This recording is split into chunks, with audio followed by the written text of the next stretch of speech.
Setelah sempat dikabarkan mengalami cedera hamstring bersama klubnya FC Twente, Pak Sumarji mengkonfirmasi kalau Messilgers siap untuk laga menghadapi timnas Jepang. Dan dia akan terbang ke Indonesia pada tanggal 10 November mendatang dengan beberapa pemain lainnya yang kini bermain di Belanda, sedangkan yang lainnya menyusul. Sementara Marten Pas menjadi pemain abroad pertama yang sudah sampai di Jakarta. Di sisi lain, dengan bergabungnya Kevin Dix ke skuad Garuda Merah Putih, jelas akan membuat Sintayong merubah rencana. Lantas rencana apa yang sudah dipersiapkan oleh Sintayong untuk bisa memberikan perlawanan kepada Jepang? Mari kita ulas selengkap-lengkapnya.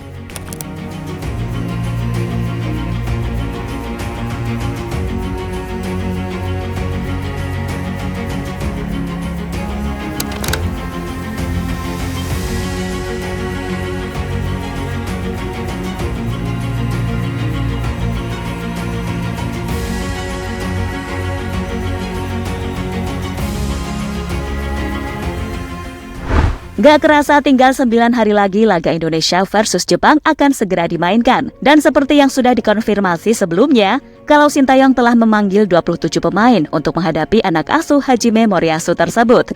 Namun sampai saat ini publik tanah air masih dibuat deg-degan. Karena apapun yang terjadi, Indonesia harus bisa mengamankan seenggaknya 4 poin dari 2 laga tersebut kalau masih ingin menjaga asa masuk 4 besar.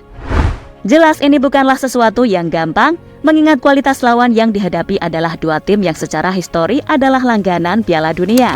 Dan sejatinya, kecemasan publik bertambah nyata setelah kemarin Messilgers diduga mengalami cedera hamstring hingga harus ditarik keluar lebih cepat kala Twente berhadapan dengan Willem II. Meski begitu, masih ada kemungkinan Mes tetap akan tersedia di laga melawan Jepang dan Arab. Terlebih Mas sendiri juga sebelumnya bertekad akan memberikan yang terbaik agar Indonesia bisa jadi tim yang konsisten lolos Piala Dunia.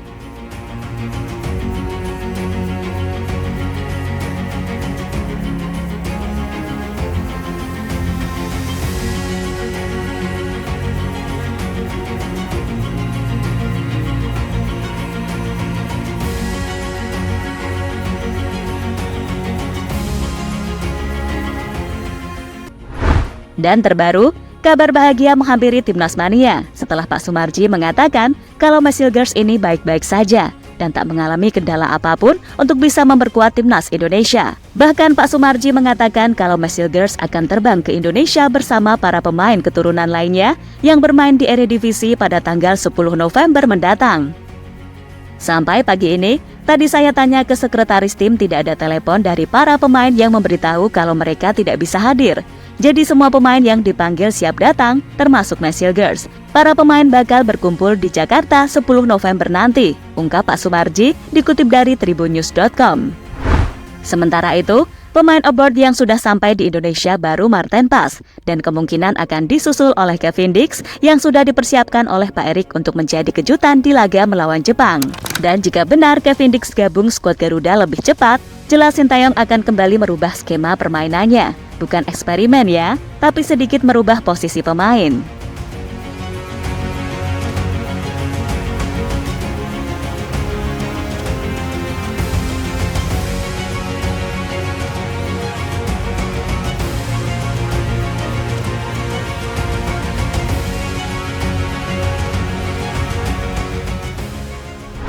Duet Mes, Jay Itzas dan Kevin Dix. Sementara itu, jika Kevin Dix gabung ke skuad Garuda lebih cepat, Sintayong jelas akan memakai skema 3 back dengan menduetkan Messilgers, Jay Itzas dan Kevin Dix. Jika melihat pengalaman mereka bermain di Eropa, jelas ini akan menjadi keuntungan bagi Timnas Indonesia. Gak akan ada lagi blunder-blunder konyol yang dilakukan oleh pemain belakang kita. Dan dengan pengalamannya menghadapi pemain-pemain dari Eropa, jelas ketiganya akan bisa meredam para pemain depan Timnas Jepang yang kita kenal punya ketenangan, kecerdasan, dan kecepatan luar biasa. Ditambah dengan Marten Pas yang sejauh ini tampil sangat oke, jelas lini pertahanan Timnas Indonesia bakal semakin menarik untuk dinantikan.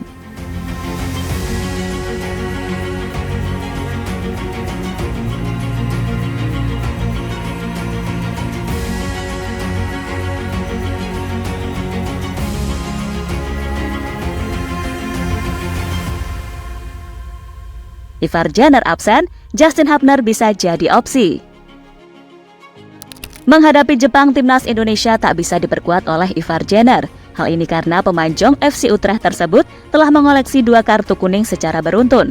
Kartu kuning pertama didapatkan Ivar Jenner saat skuad Garuda menghadapi laga ketiga grup C melawan Bahrain pada 10 Oktober lalu. Dengan catatan tersebut, Ivar tak akan bisa dimainkan saat melawan Jepang nanti. Absennya Ivar ini tentu saja menjadi kerugian tersendiri buat timnas Indonesia. Bagaimana tidak? Jenner memang pemain muda tetapi kualitasnya tak perlu diragukan lagi. Dia bahkan selalu menjadi pilihan utama Sinteyong saat timnas Indonesia senior maupun tim U23 berlaga di ajang internasional. Tapi Sinteyong gak khawatir sama sekali karena dia sudah mempersiapkan pengganti yang sepadan, yakni Justin Hubner. Hubner akan diplot sebagai gelandang bertahan, sementara Tom Hay akan sebagai jenderal lapangan tengah sebagai pengatur serangan. Dengan permainan barbar yang selalu ditunjukkan oleh Hubner, ditunjukkan untuk merusak ritme permainan timnas Jepang. Macam Pablo Gavi di Barcelona lah, main gerusak-gerusuk tapi bisa sangat menguntungkan timnya.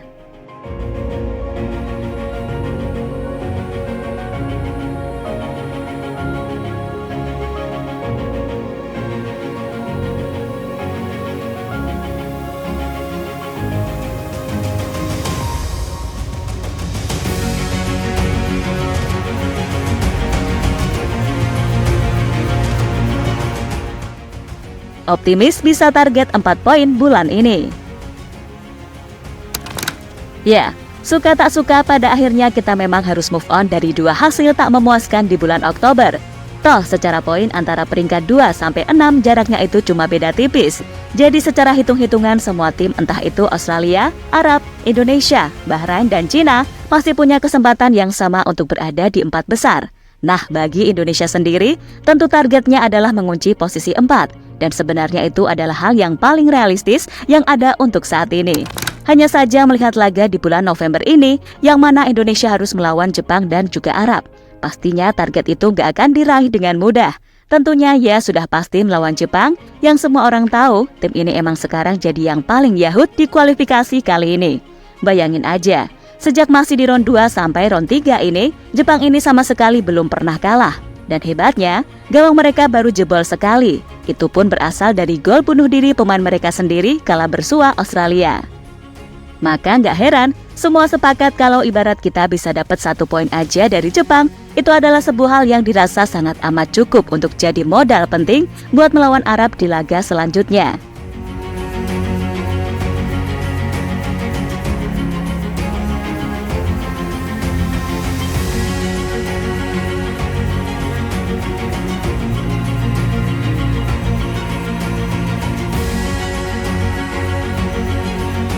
Di sisi lain, menatap laga melawan Indonesia, Jepang diketahui mempunyai kabar yang cukup mengejutkan bagi publik mereka sendiri.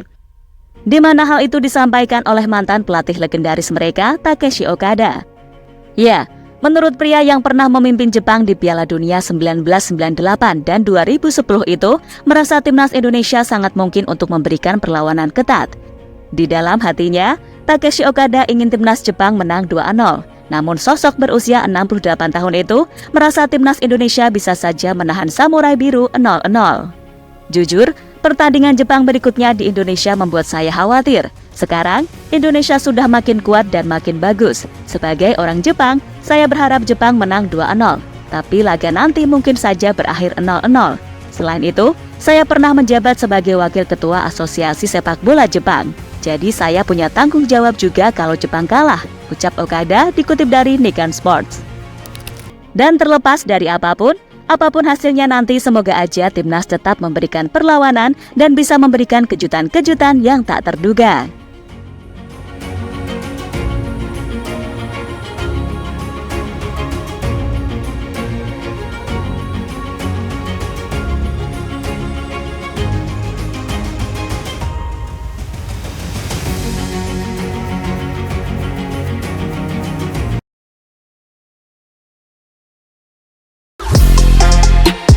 Halo, izin iklan sebentar ya guys. Jadikan ruangmu bernuansa timnas. Temukan beragam poster dinding, sepak bola dan timnas dengan desain menawan, kualitas premium dan harga yang tidak akan menguras kantong. Segera klik link Shopee di deskripsi video ini dan dukung timnas dengan sepenuh hati. Mulai dari dinding rumahmu.